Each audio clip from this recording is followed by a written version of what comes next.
E, but we're not listed. We're not listed, so I'm going to go over here to the YouTubes. The YouTubes real quick. Get it together. Get it together.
It's curious how, past the middle of the 20th century, there's a very strong evidence of a revival in Western philosophy of what used to be called idealism, not in the moral sense, but in the metaphysical sense.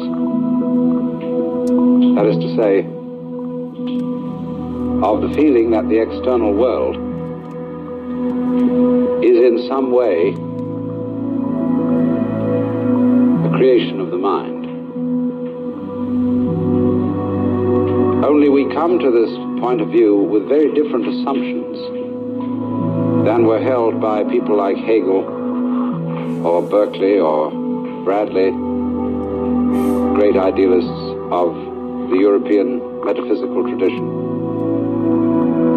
and probably rather more akin to similar trends in Buddhist philosophy emerging from India about 400 AD. The difference of approach, the difference of the way in which today this thing arises, and the way in which it arose in the thought of a man like Bishop Berkeley, is that the new idealism has a kind of curiously physical basis. When one would argue, everything you know is in your mind, and the distance, the feeling of externality between you and other objects and people is also a content of consciousness. And therefore it's all your consciousness. This, of course, created all sorts of weird feelings. Are things there when I'm not witnessing them? Or is there anybody else there? Or are you all my personal dream? And one has only to imagine a conference of such people, of solipsists, those who believe that they alone exist, arguing as to which one of them is really there, to make the whole idea rather laughable.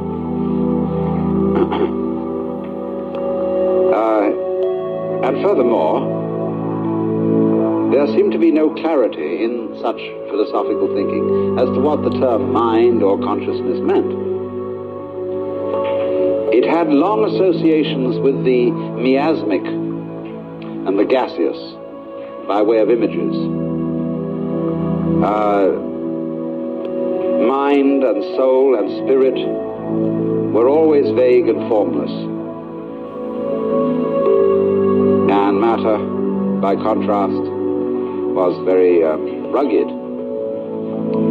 craggly. And how these two ever influenced each other, nobody ever could decide. Because all properly behaved ghosts walk straight through brick walls without disturbing either the bricks or the ghost. And so how can a mind incarnate in a material body move that body in any way? This was always a puzzle.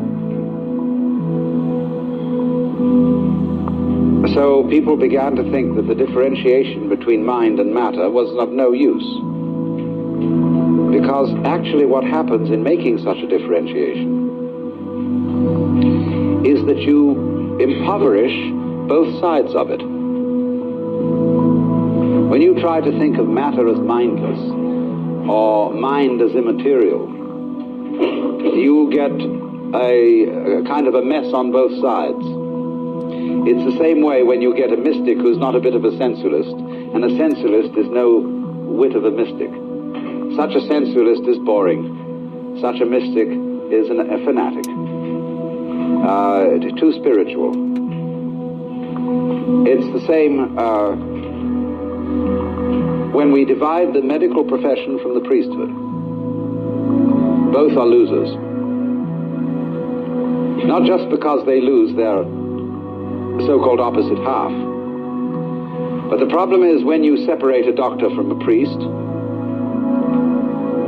you do more than create a specialization out of what was originally one field, to create two specializations.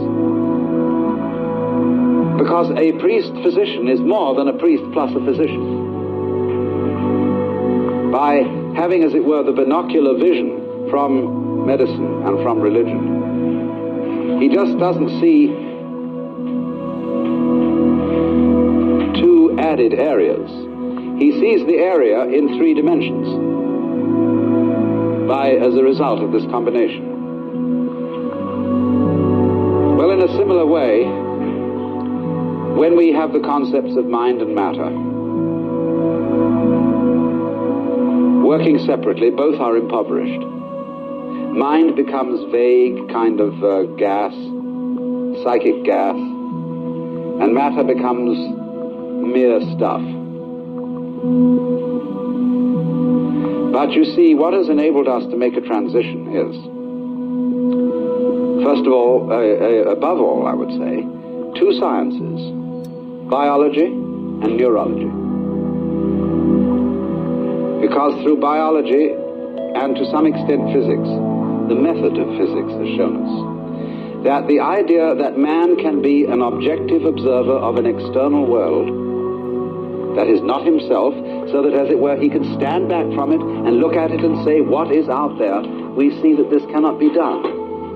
We can approximately do it, but we cannot really and fully do it for 2 reasons. One, the most important reason, is that the biologist will show us very clearly there is no way of definitively separating a human organism from its external environment.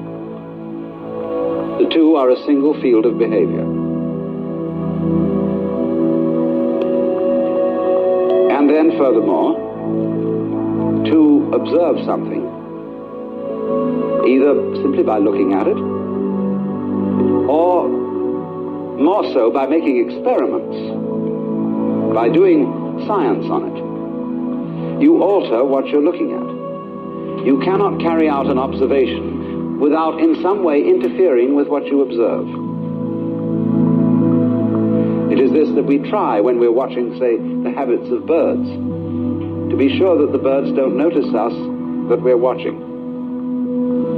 To watch something, it must not know you're looking. And of course, what you ultimately want to do is to be able to watch yourself without knowing that you're looking. Then you can really catch yourself not on your best behavior and see yourself as you really are. But this can never be done. And likewise, the physicist cannot simultaneously establish the position and the velocity of very minute particles or wavicles. And this is in part because the experiment of observing nuclear behavior alters and affects what you're looking at. This is one side of it. The inseparability of man and his world, which deflates the myth of the objective observer, standing aside and observing a world that is merely mechanical, a thing that operates like a machine out there. The second is from the science of neurology. where we understand so clearly now that the kind of world we see is relative to the structure of the sense organ. That, in other words, what used to be called the qualities of the external world, its qualities of weight or color, texture, and so on, are possessed by it only in relation to a perceiving organism. The very structure of our optical system confers light and color upon outside energy. And in this sense, then, especially if you want to read a very easily digestible account of this thing, you get the book by J.Z. Young called Doubt and Certainty in Science. But you see here, from a new basis altogether, we have a new answer to the old riddle. If a tree falls in the forest when nobody is listening, does it make a noise? The answer in terms of modern science is perfectly clear. That the falling tree creates vibrations in the air, and these become noise if and only if they relate to an eardrum and to an auditory nervous system. Just as in ordinary drums, however hard you hit, the drum will make no sound if it has no skin. Because sound is not something that exists in the external world. Sound is a relationship between vibrating air and certain kinds of biological organisms. And therefore it is these organisms which confer what we call sound upon a vibration which in an earless world would make no noise. Now you see, that is perfectly clear and straightforward. But now we can dare we take certain steps from that. Could we say, for example, that before any organisms existed, there was no world? And what we're talking about when we talk about a world prior to the existence of organisms is what is called an extrapolation. Let me explain extrapolation for a moment. Supposing you have a map of Kansas, and you want, from the evidence contained in the map, to guess at what kind of territory lies beyond its edges. Well, naturally, you will extend those straight line roads, off and off and off. That's the only basis you've got to go on. Nothing in the map of Kansas would warn you that a little way west you will encounter the Rocky Mountains. The roads will have to wiggle. And still less will warn you that you're going to encounter the Pacific Ocean way out beyond, where you can't build any roads. So naturally, you see, extrapolation, we extrapolate from what we know to the unknown. And so one might say then, is the existence of a universe before there were any living organisms an extrapolation? All we are saying is this is how things would have been if we had been around. But we weren't, so it wasn't. That is a possible argument. Although in the climate of opinion today, it is one that is not fashionable. You must watch out above all for fashion in philosophy, fashion in science. There are completely irrational functions that govern what is or what is not a respectable scientific opinion. And although there is very careful work done, very valuable and thoughtful experimentation, always in the background of this work, there are these irrational fashions of what is believable and what is not. Many things that we accept today were completely unbelievable. We are always coming across this. Authoritative pronouncements that no one will ever reach the moon because of uncontrovertible evidence about this, that, and the other. But nowadays, we have swung over perhaps to be a little bit too uncritical. And as Norbert Wiener warned in his book, The Human Use of Human Beings, we must not take science as a sort of fairy godmother say, well, we have all these problems of overpopulation and lack of water and so on, but science will solve it, don't worry. So that's the other extreme. But there are these fashions. If I can possibly realize that the way the world is evoked by the structure of my organism, it is that way. All mountains and suns and moons and stars are the inhabitants of a strictly human world. Perhaps insects, with their different sense organs, have a very different universe, and that is an insect universe.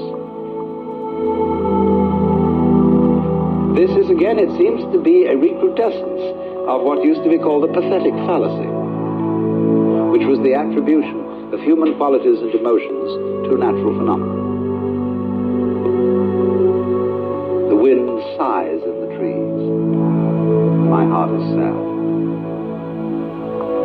And somebody comes along and says, it isn't the wind that's sighing, it's you.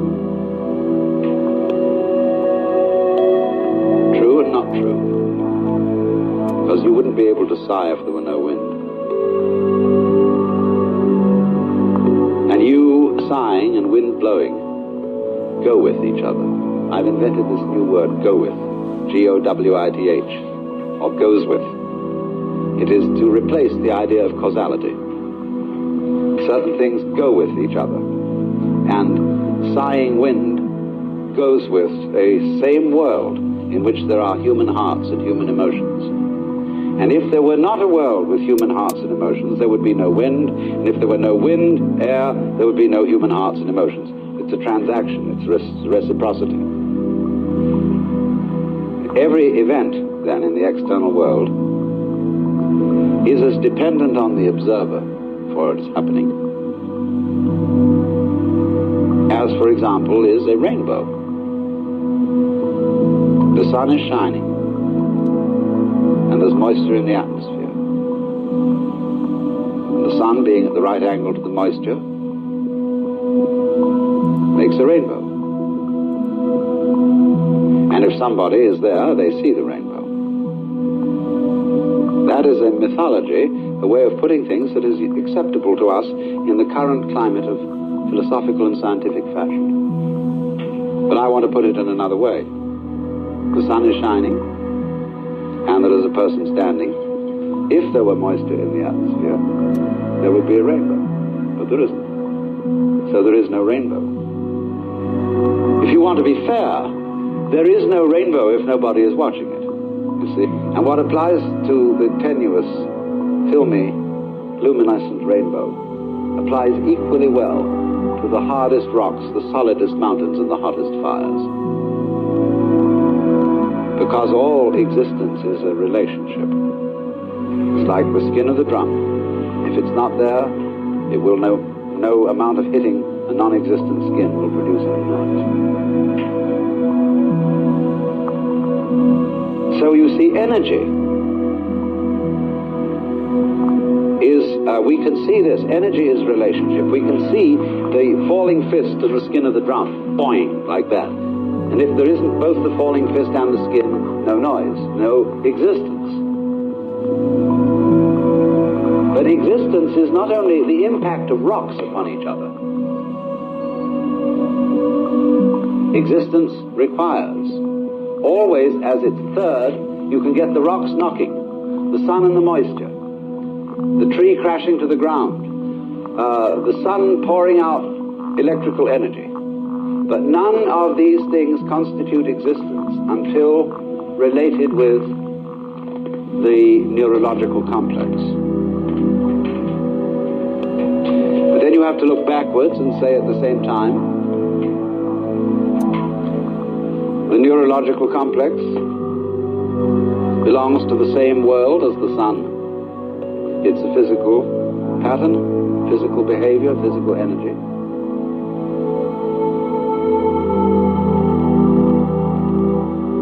But it takes this complexity of pattern to evoke the world. See, this idea is unfamiliar. And that's the difficulty of understanding it. That's all. It's a very simple idea. But it's an unfamiliar one, and it's an unfashionable one. Although, as I say, this sort of thinking is coming back to us at this time. One gets the perfectly uncanny feeling of the world and oneself as simply two phases of a single process. Well, as the rainbow metaphor illustrated, we arbitrarily favor an explanation of the triangle, the impact of energies in the external world, and an observer of this impact, which, as it were, energizes or realizes them, makes them real. The difficulty that we have in our prejudice that it's the two forces out there that are real, and the observer is irrelevant to the reality of the situation. That's what we're really saying. It goes back to the whole notion that man himself is irrelevant. Man is conceived as something, therefore, that is irrelevant in various ways. He could be said to be irrelevant because he is a spiritual visitor from another world altogether. He could be said to be irrelevant because he's unimportant. He makes very little difference to the total universe. He's very small. But when you get this kind of thinking, you want to go back and ask, why do people want to believe that man is irrelevant? When you hear today people's comments on that old myth of man as the head of nature, they come back in a very funny way. They say, oh, that's the most conceited point of view. Man is part of nature. Yes, but why is it that the naturalists who think that man is part of nature are always fighting nature? Because they don't understand what it means to be the head of nature. Every creature is the head of nature in its turn. And we all take turns, because it's taking turns that makes the world go round. Every creature in its turn is the head of nature, because each creature creates the world in its own image. And so each creature, as a creator of the world, is man. Man simply means the middle position. The middle. The mean. And as the astrologers explained, that when you wanted to draw the map of the soul, you took the center point occupied by the individual organism. In other words, a date and a time, and that gave you a latitude and a longitude. So in relation to that date and time, how was the universe arranged shows the map of the individual soul. Because the individual is the whole universe considered from this point of view, or focused at this point of view. So, in like way, the cosmic situation of a bee or a mouse puts that mouse in the position of man when the mouse is considered the center of the universe. Now, every point in a curved space-time continuum is the center of the universe. You can see it, although this is only a metaphor and is not quite the right mathematical and physical description. But when you consider the surface of a ball, of a sphere, any point on that surface can be the center. Just rotate it to what appears to be the front as you look at it, and it's the center of the surface of the sphere. Any point. So in that kind of, if our space is curved like the surface of a sphere, then any point on it may legitimately be considered the center. And so, considered as the center, that is the point called man. Although, as I say, it may be mouse, it may be ant, it may be insect, anything. But this becomes inconceivable and unimaginable to individuals who have no experience of themselves as center. And people who insist on the idea of being an objective observer, of standing outside and watching the individual, the world, as a kind of television screen or movie screen upon which there is a distant panorama of passing events. That person, by adopting that position, has excluded himself from the feeling of centrality. In fact, he rather looks down on the feeling of centrality. He says that is the egotistic situation. You think you're the center of everything. But you know, you may call it all sorts of bad names. You may call it the egocentric predicament, but that's the way it is. When we see that the degree to which individual behavior is a factor of the whole environmental scene, we tend to try and understand that in terms of determinism. That the individual organism is helplessly pushed around by and responding to environmental forces. But on the other hand, if the relationship between the organism and its environment is transactional, it won't be that one-sided. If the relationship is transactional, it will be true simultaneously that the individual organism behaves in accordance with the environment, and the environment behaves in accordance with the individual organism. So if we put that in startling practical terms, if you got into a mess, that was what you wanted. Well, you say, I didn't know I wanted it. I certainly didn't think I wanted it. No, because that will be true. You didn't want it. So long as you refer to yourself only in terms of the conscious spotlight, which scans experience bit by bit and which thinks about it, to the degree you identify your own functioning with that alone, then you will say of what happens to you, well, I didn't ask for this. It has nothing to do with me. I wasn't responsible. Children don't think that they are responsible for being born. They blame their parents, not realizing that they can't really separate themselves from their parents. That in the measure that, for example, I have sexual desires, I can really understand my father's predicament. And I couldn't possibly blame him, because actually I was the evil gleam in his eye when he approached my mother. I asked for it.